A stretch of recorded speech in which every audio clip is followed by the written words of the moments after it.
so far, majority of the guests who have come on the show, they have each and everyone have spoken so highly about the benefits of journaling, and you touched on that briefly as well, right? And and I think that journaling is one way in which you can actually practice gratitude. Question to you: are what are the other ways, other than Mm-hmm. journaling, in which you can actually practice gratitude very, very consciously? If you Mm-hmm. can share some tips, that would be great. Sure, I'll just share some personal examples, of Please. course. I think once you get into the habit of doing it, it starts coming to you naturally throughout the day. So, for Hmm. instance, in my case, the highs of the day, I never let them pass without thanking. So, for Mm, instance, I go out and it's a great day, beautiful weather. I'm a big nature person, so nice. seeing the sun and mountains and all of that is great. So, I would always say thanks. Thanks for the beautiful day, for nature, for whatever. Anything that happens throughout the day. With my daughter, there's an amazing moment of joy with her as I'm playing with her, or I was cooking and making something amazing and it turned out really nice.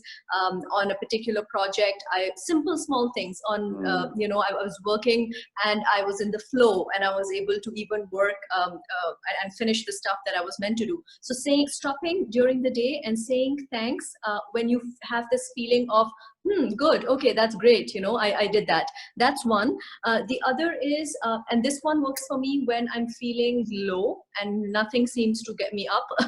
And you're in that downward spiral and you're sinking in and you're like, okay, nothing is working. Then I go back and consciously think about all the wonderful things that have happened to me in the past, right. particularly things that at the time I thought were not possible.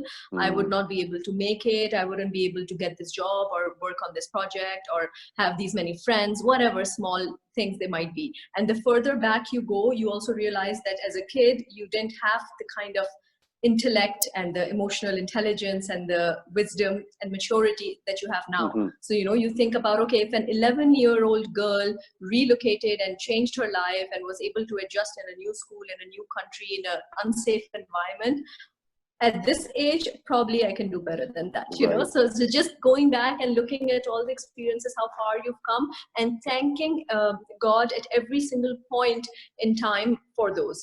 The last one that I practice every single day is, before sleeping at night, as you're obviously most of us do that. You think about how the day went, what were the Yeah. things you did, what you're looking forward for tomorrow. Practice gratitude. Say thanks. Practice Say your gratitude. prayers. Say thanks.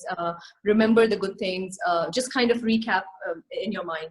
One particular exercise that works well is that you can close your eyes and replay like a movie the whole day, or if you're recapping the week, the whole week, whatever time frame you want to use, and play it like a movie and see your life uh, with the eyes of an outsider. Mm, So Omar is not seeing his life of that week. yeah. An outsider is seeing that life, and then you will be able to see things that Omar, who Interesting. is associated with that experience, that's NLP for you, who is Yeah. That's associated is not able to see. So you dissociate, so and then you find ways to say thanks. So I think the more you do it, the more you mm, practice it, it just becomes, it becomes autopilot for you.